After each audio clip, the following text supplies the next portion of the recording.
Hi, everybody, and welcome to the latest interview for the Art of Sherlock Holmes. And it's a really special one today because it's with Phil Growick. He conceived and curated the whole project. So, hi, Phil, you're talking to us live from West Palm. Yes, good morning. How are you, Steve? I'm good. It's cloudy and cold in London, of course, but the sun always shines in West Palm, right? Absolutely, except for the times that it doesn't.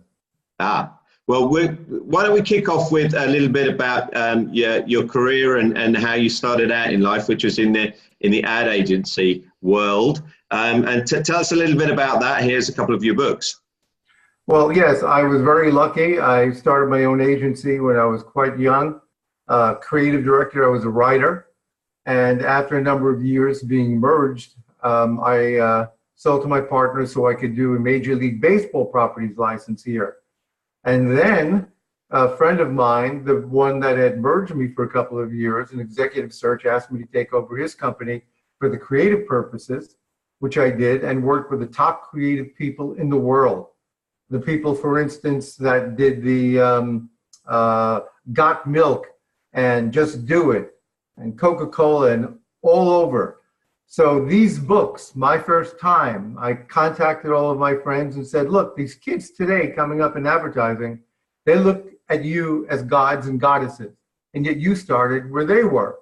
So why don't you write your first time, your first commercial or ad or site, and let them know what you learned from that. So we had the books, My First Time, and then My First Time W for women, which was 40 of the top creative women in the world, from Buenos Aires and Brazil and all over the United States, Canada, and Europe. There you go.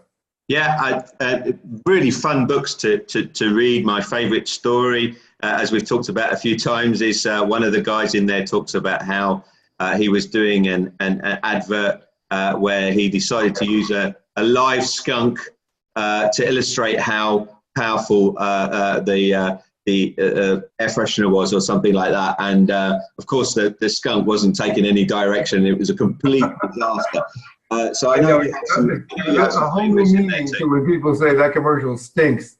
Yeah, absolutely. And then you went on from that. How did you end up writing a Sherlock Holmes novel? That's really a good question, which I have no answer to. I've always been a history nut. And one day it hit me that what if the Romanov family, the Tsar and his family, were not killed in Ekaterinburg? What if, because of history, they were saved? Now, why would they be saved? Because realistically in history, they were the first cousins of George V of England. What if he wanted them saved? What if he asked Sherlock Holmes to go in and save them? Holmes had to bring Watson because Tsarevich Alexei was hemophiliac. And of course it happened. They were saved. Perhaps you have to read the book to find out. However, in this book, which I call Faction, Fact and Fiction, there's not only George V, but there's David Lloyd George, who was the prime minister at the time, Arthur Balfour, who was the foreign secretary. Lenin is in the book, Sidney Riley, Ace of Spies, and the list goes on and on and on. So that's how that book came about. Yeah, and the bit I love about your book, and I've told you this a couple of times as well, I've reread your two books several times. They're one of my kind of go-to books when I go on holiday, because there's a lot of fast action in there as well, but also quite a lot of humour too. But you left a really big twist at the end of the book, didn't you? Yes, thank you for reminding me. There was a surprise ending. So everybody wanted to know, well, what happened? What happened to Holmes? What happened to Watson? What happened to the Romanovs? And then you and I had spoken. I mentioned a couple of ideas, and before you knew it, you put up on Amazon that The Revenge of Sherlock Holmes was coming, and they only had a very short time to write it. This is I'm a little bit more fond, because here we're dealing a lot in the United States, 1920, Prohibition, people coming up in the world, if that's the expression, Bugsy Siegel, Meyer Lansky, Lucky Luciano, Al Capone. We also have Mary Pickford, Douglas Fairbanks, Winston Churchill, of course, and many and sundry other characters that were alive and well and functioning at that time. And this book ends with a surprise ending as well. But no third book just yet. No, I'm very, very busy with the Art of Sherlock Holmes, now moving into the USA edition. Oh, fantastic. Well, the books were really, really well received. Fantastic reviews like this one here from the Sherlock Holmes Society of London. And they were translated as well. So just bringing up on the screen here, on the left-hand side, Mondadori is the largest publisher in Italy. And they have a series called the Yellow Books, and they're known all over Italy as the mystery book. So when fans go into bookstores and they see a bright yellow cover, with the red Mondadori writing, they know it's a mystery novel. And or a banana. Or a banana. Or a banana, yes, yeah. But the shape is usually the defining thing. Oh yes, yes. So with the Mondadori Sherlock collection, they started it about 4.5 years ago. It's just coming into its 5th year now, and we're really proud when they picked both of your novels to be in that collection. But probably the most unusual version of it is the one on the right-hand side, which is from a publisher in Russia called Amphora. So that was a hoot when we found out that they wanted to publish a book in Russia. Well, so much of it takes place in Russia, the first book, and part of the second book, that I appreciate that. I will give them a "Здравствуйте, как вы живете," which means "Hello, how are you?" So how many languages do you speak, Phil? I'm illiterate in 5. Fantastic. And of course, fluent New York. Oh yes, of course. New York, most important. Even However, though you're in... I can negotiate a menu in many different kinds of restaurants. Zucchini fritti per tutti. Tacos, por favor. See? It's amazing. Yeah, fantastic. And you haven't lost that New York ability, even though you're in West Palm now. Oh yes, yes. I'm fully in West Palm. Fully in West Palm. Okay, we should talk about art, and we should talk about the art of Sherlock Holmes. So yes, you should. That's why we're here, ladies and gentlemen. And I can see that the amazing painting by Tony Hernandez that we've shown a little glimpse of here is actually sitting behind you there, Phil. It is? Oh my God! I didn't know. Oh, there. Okay. What a coincidence.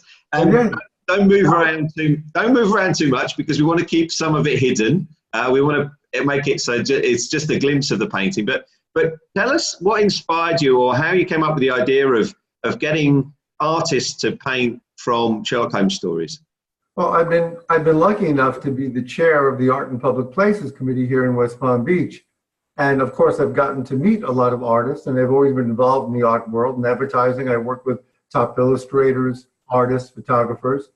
And in our background together with Sherlock Holmes, it suddenly hit me, wouldn't it be great if an artist can take a story and envision that story in an incredible painting? And you were kind enough to love the idea as well. You contacted the authors. The authors wrote short stories. There are 15 short stories. I would take a look at the short stories and see which short story might be best for which artist, and then assign that story to that artist and let them alone. Just go and paint, have a great time. And we've got some incredible art besides Tony Hernandez, is Bruce Helander, Robert St. Croix, Terry Rybovich, and the list goes on and on. We've really been very, very lucky, and they've been great to work with. And I'm sure the authors as well, because the stories are terrific. And I must say that one of the short stories is mine as well. Yeah. So this is kind of a little bit of an author interview as well. But one thing that really struck me when I saw the art was the sheer variety of the different styles of art. I think we've even got 2 or 3 sculptors in here who produce paintings. So was that a deliberate thing on your part to get a variety of types of artists? Absolutely. I wanted, as you said, there are sculptors who are also painters. We even have one tattoo artist, J.R. Linton, who is absolutely amazing. We have a cartoonist, and everybody else is abstract, realist, minimalist. One person kind of evokes Grandma Moses, but it's a great range of art. I remember as I was presenting the art to you, you kept on saying, my God, everybody is so different. Everybody is so different. That's the whole point. Each story needs its own interpretation in the way that I felt would be best with which artist. Yeah, and what I love about this project, we did an interview a couple of days ago with Nune, who's one of the artists, and she was telling me that how much she enjoyed the process. So there's been wonderful feedback from the artists to say that they really loved and enjoyed this process. And you've had a lot of experience dealing with artists in the past in the advertising industry, so it was just that kind of let them get on with it. Did you see any roughs from any of the artists, or? Yeah, all I ask from an artist is for them to give me an idea of what they wanted to do, and then show me a rough, and I could comment on that, and then that was it. And just let them do. You hire somebody because you love their work, you know that they'll be able to do what you want them to do, but in their own way, and then you just let them get on with it. So moving on to our final slide for today, really, just a reminder for everybody that the book's out there now on pre-order. It's 15 Sherlock Holmes artists with 15 Sherlock Holmes authors. But what's coming next, Phil? There's some more projects in the wings. Yes, we're beginning a USA Edition 1, where we're going to have artists from all over the United States. We're going to have a Global Edition 1, where we have artists from all over the world. And that will be coming up in late fall of this year. So that's what we're busily working on. Fantastic. And then for this first edition, on the 9th of May, all the art is going to come together in the same place. So we've been quite secretive about the art. We haven't shown any of it in its entirety. And we're keeping that secret. But on the 9th of May, they're coming together. So where's that going to be held? There's going to be an exhibition? Yes, we're having an exhibition at an upscale venue, art venue, and Norton Sculpture Garden. And on the 9th, we'll have all of the artists, all of the art. And then on the 25th of May, when you're having your major Sherlock convention in London, we are going to be tied in by video so that the people calling in will be able to actually see the artists, the art, and ask questions. Yeah, so I just had a confirmation today that another one of the authors is actually going to be joining us live in London as well. Obviously, the authors are spread all over the world, but several of them are going to be making it down. So on the 25th of May in the evening, we'll be hosting an event at Undershore, which is the home of Stepping Stone School, the former home of Sir Arthur Conan Doyle, of course, where he wrote The Hound of the Baskervilles and many of the Sherlock Holmes stories, brought Sherlock Holmes back to life after Reichenbach. And we're going to have the great debate. So we're going to be bringing together major Sherlockian people from all over the world, from as far away as New York and Mumbai will be dialing in. And then we will go live, as you said, to the gallery and meet all the artists and the authors. All right, since you're going to be doing this about 6 o'clock your time, that's 5 hours ahead of us. So we'll be about 1, 2 o'clock here in West Palm. Yeah, and hopefully by then in May we'll have a little bit of better weather in the UK as well. So thank you very much, Phil. It's been an absolute pleasure to talk to you, and we look forward to seeing more about the Art of Sherlock Holmes, and look forward to the next edition when it comes out in the fall. Hasta la vista. Cheers.